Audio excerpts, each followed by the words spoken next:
Assalamualaikum warahmatullahi wabarakatuh. Salam sejahtera untuk kita semua. Bertemu lagi dengan saya, Meta Ronika, peserta Latsar CPNS Angkatan 3 Kelompok 4, BKPSDMD Provinsi Kepulauan Bangka Belitung tahun 2022. Pada kesempatan kali ini, saya mau menjelaskan analisis isu yang ada di instansi tempat saya bekerja. Sebelum masuk ke materi, kita perlu tahu dulu, apa sih isu itu? Isu secara umum dapat diartikan sebagai suatu fenomena atau kejadian yang dianggap penting sebagai masalah atau dapat menjadi penarik perhatian orang banyak, sehingga menjadi bahan yang layak untuk didiskusikan, meskipun kejadian atau kabar tersebut belum jelas asal-usulnya dan tidak terjamin kebenarannya. Adapun pemaparan kali ini, saya ingin membahas yang pertama, identifikasi isu, yang kedua, penapisan isu prioritas dengan menggunakan metode USG, yang ketiga, menganalisis dampak terjadinya isu tersebut dan siapa pihak yang terkena isu tersebut, yang keempat, menemukan penyebab terjadinya isu dan menyusun solusi dari isu tersebut. Adapun isu yang saya ambil yang pertama, kurangnya komunikasi terapeutik perawat dalam melayani pasien. Yang kedua, menurunnya kepatuhan pasien dan pengunjung tentang protokol kesehatan di lingkungan rumah sakit. Yang ketiga, pengaruh media sosial pada saat ini di mana masyarakat semakin kritis terhadap kualitas pelayanan rumah sakit. Dampak dari kurangnya komunikasi terapeutik perawat dalam melayani pasien, yang pertama, pelayanan menjadi kurang baik, pasien menjadi kurang nyaman, dan berisiko besar mendapatkan komplain dari pihak pasien. Kemudian, siapa pihak yang terkena dampak dari kurangnya komunikasi terapeutik perawat dalam melayani pasien, yaitu pasien, keluarga pasien, dan instansi rumah sakit.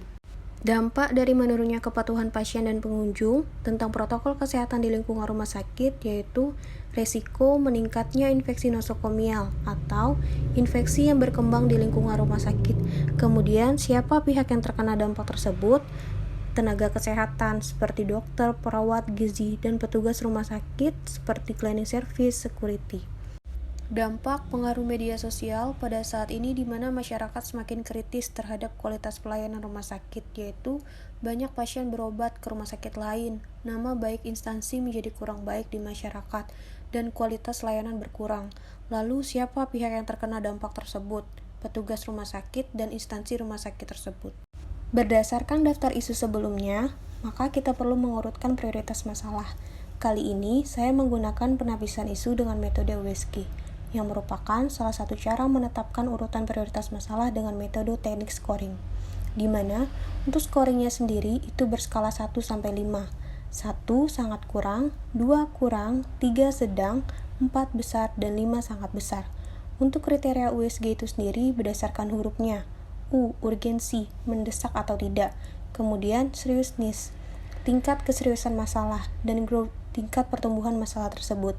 Dari 3 isu tersebut, terpilih satu isu dengan nilai tertinggi berdasarkan analisis USG, yaitu kurangnya komunikasi terapeutik perawat dalam melayani pasien. Penyebab dari kurangnya komunikasi terapeutik perawat dalam melayani pasien yaitu banyaknya pasien dan SDM yang kurang bila pasien banyak, kurangnya pengetahuan dan pelatihan petugas yang baru, kelelahan petugas, dan adanya masalah pribadi bisa menjadi faktor penyebab melupakan keterampilan dan komunikasi terapeutik.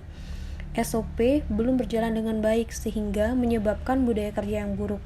Solusinya, yang pertama, menjalankan SOP sesuai dengan aturan yang berlaku, sehingga komunikasi terapeutik dapat diterapkan secara terus-menerus.